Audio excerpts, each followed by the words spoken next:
Hey Game Jam Smash lovers, glad to have you here with me as we learn about offensive moves. By the end of this lesson, gamers will be able to classify the different types of offensive moves in their character's kit and employ them effectively in gameplay. For our warm-up today, we are going to tune in to our partner from MedStar, our favorite physical therapist Jana, and follow along with the exercise she leads us in. Hey guys, my name is Jana Labari. I'm a physical therapist with MedStar Health. It's important for gamers to have good, general wrist mobility for healthy gaming practices. Wrist circles are a quick but effective exercise to maintain the range of motion and prevent stiffness of the wrist joints. Simply rest your forearms on the armrest or at the edge of a desk and rotate the wrists in one direction 20 times. Switch directions and then rotate the other way 20 times. And that's it. It seems really easy, but even a very simple exercise like this, done every hour during gaming, can help keep your wrists mobile and help prevent them from getting stiff. That's it for today's video. I hope you learned something new and it was helpful to you. Let me know in the comments, and thank you for watching. Now that our bodies are warmed up, go into training mode and use each of your moves once or twice to get familiar with what they look like. Attacks come in different types: smash attacks, tilt attacks, and special attacks. There are also aerial attacks, but we'll cover that in a different lesson. First, let's discuss smash attacks.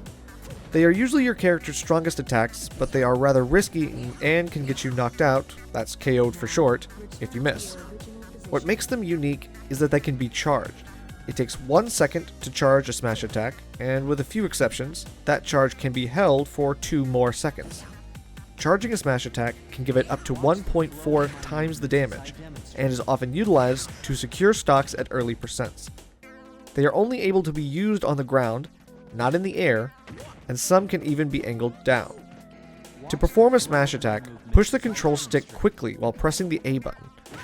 You can also use the C stick if you have smash attacks set to it. Learn your character's smash attacks by going into training mode and using each one 5 times uncharged and 5 times charged. Next, let's focus on tilt attacks. These are quicker grounded attacks that can lead to certain opportunities for your character at various percent levels, but will seldom be able to get KOs by themselves until your opponent is at high levels of damage. To perform a tilt attack, slightly angle your control stick in the direction you want to attack while pressing the A button. You have to be cautious not to move the stick too fast, or else you will get a smash attack. Many players will set their C stick control to tilt attack to have an easier option, but you should decide what setting works best for you. Jab is performed by leaving the stick neutral while pressing the A button for another weak grounded move. Let's go into game and see how many times we can get tilt attacks and jabs to land. Make sure to note how many tilt attacks and jabs you hit your opponent with. Afterwards, I want to see you go into a second game and land 5 more than you did in your first attempt. For an added challenge, try to do tilt attacks without the use of the C stick. Finally, we can talk about what makes each character have their own personality and flair. Special attacks.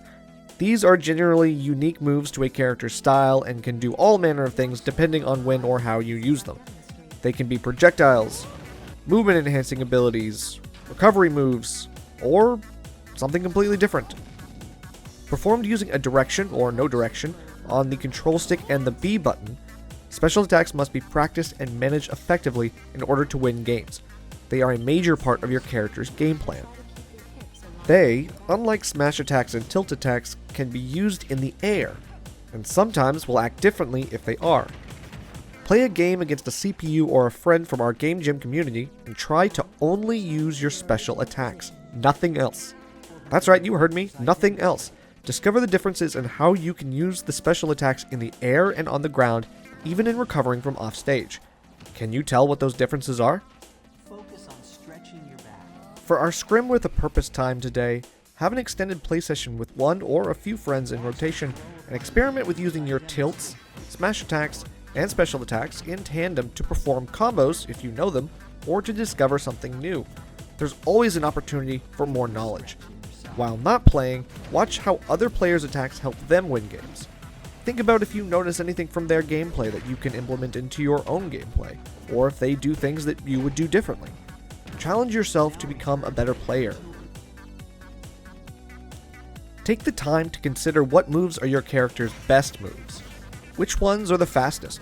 Which ones let you act faster after they hit? Which ones do the most damage or send the opponent farther? Once you have written down your top 5 moves for your character, make a plan to deduce how to get the most out of them. Thanks for tuning into today's lesson on attacking.